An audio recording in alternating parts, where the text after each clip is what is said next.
Imagine discovering a city built from millions of stones, no cement, no mortar, no modern tools, standing perfectly for over 800 years. Now imagine the world telling you Africans could never have built it. That is exactly what happened. This is the story of Great Zimbabwe. A mystery so powerful that an entire country was named after it. A truth so threatening that colonial powers spent decades trying to bury it. Welcome to Forgotten Continent, where Africa finally speaks for itself. Deep in the heart of southern Africa, in the country we today call Zimbabwe, stand the ruins of an ancient city unlike anything else on the continent. Great Zimbabwe was built between the 11th and 15th centuries. At its peak it housed over 18,000 people. It was a city of trade, power, and civilization, centuries before Europeans arrived on African soil. The walls of Great Zimbabwe were built using granite stones cut and stacked with surgical precision. No mortar. No cement. Just perfect craftsmanship. Some of those walls stand 11 meters high and 5 meters thick. They have survived earthquakes, rain, and 800 years of time. The main structure, called the Great Enclosure, contains a mysterious conical tower. Solid stone. No entrance. No rooms inside.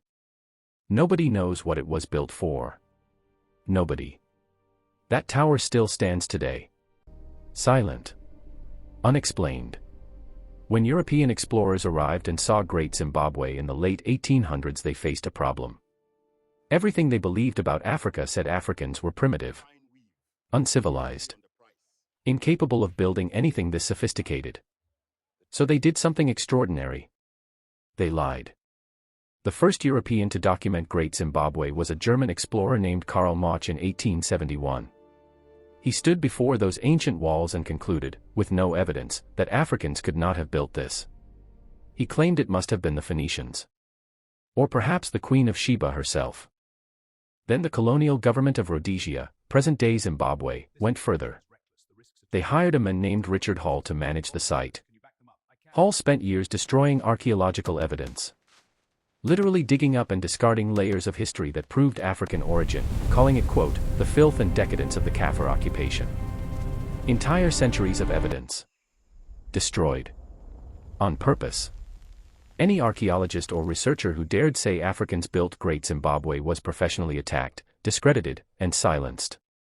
One archaeologist named Gertrude Cotton Thompson proved through serious excavation in 1929 that Africans built it. She was ridiculed and dismissed. The Rhodesian government eventually banned any official conclusion that Africans were responsible for building Great Zimbabwe. That ban stood until the 1980s.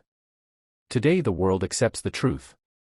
The Shona people of Africa built Great Zimbabwe. Their ancestors. Their hands. Their genius. But accepting that truth opened a door to deeper mysteries that nobody has fully answered.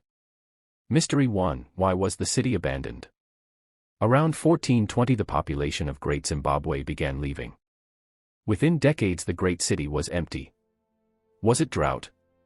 Political collapse? A shift in trade routes? Nobody knows for certain. The city simply emptied and the jungle slowly began to swallow it. Mystery 2: what is the conical tower for? That solid stone tower inside the great enclosure has no entrance and no internal structure. Every theory has been proposed: a grain storage symbol, a representation of the king's power, an astronomical marker. Nothing has been proven. The tower keeps its secret.